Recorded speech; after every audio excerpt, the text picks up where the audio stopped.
Nice looking day today. Just gonna cruise a little bit. Want to make sure, hopefully that audio is better with my visor now. But, want to make sure I get some time on my WR250R. I got the knobbies on today. One thing about dual sporting is when you're on the road, these D606s, they're pretty good on the road, but the thing about knobbies is you're gonna wear them out pretty quick, and I don't want to do that. So maybe I'll put the supermoto wheels on even before I get all my parts, especially in city riding like this, man.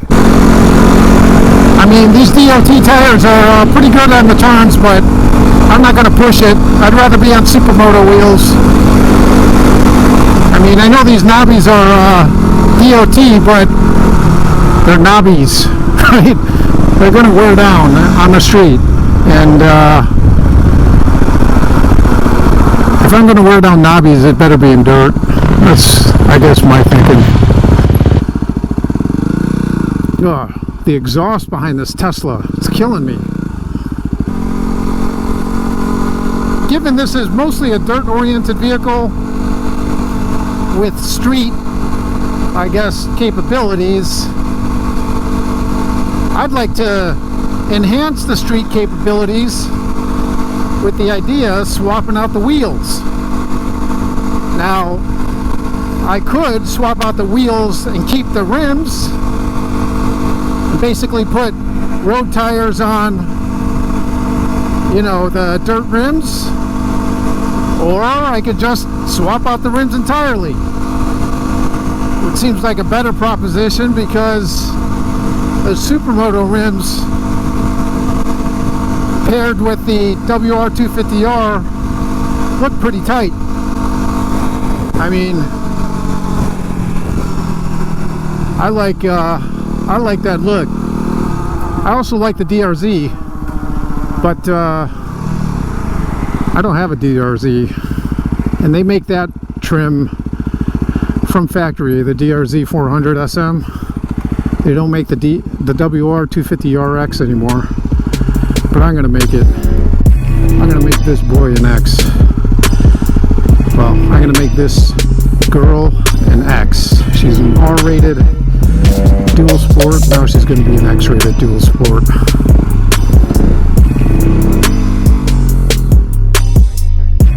But check this out. This wheel is looking sharp. All right, big old brakes. These Warp 9 supermoto wheels were originally bought for this bike. This is my legacy WR250R. All right, let's start in the rear.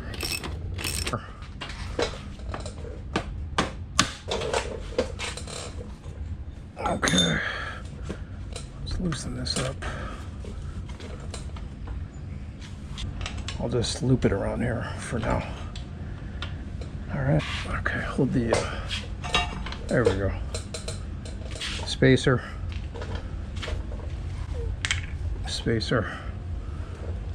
I'm gonna take these, this rear sprocket off.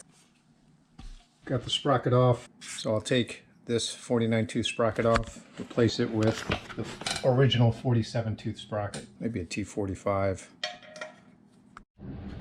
Man, that was kind of a pain in the ass, but now it's off. Now it's time to put the original sprocket on the new supermoto wheel.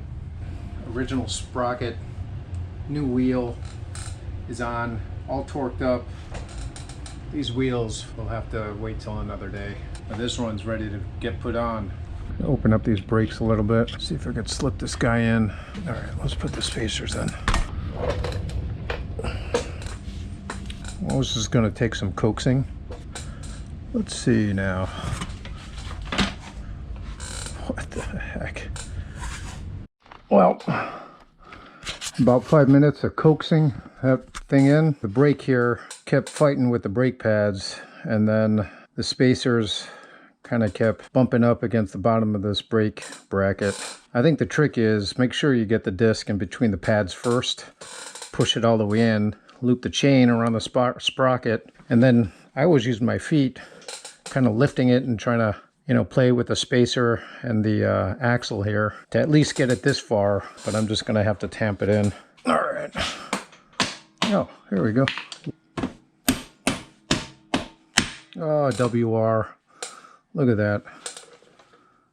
It's in. Now for this side. Looks like the back wheel's on. I'm gonna torque this later. She looks good.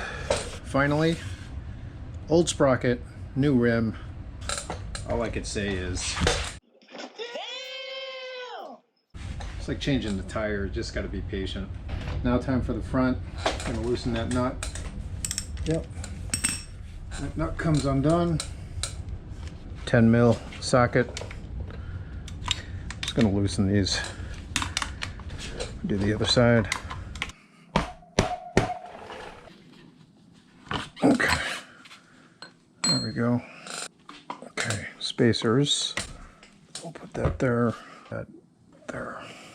I'm gonna have to reroute this brake cable, take off this brake, put the bracket in like so, and then put the front tire back on.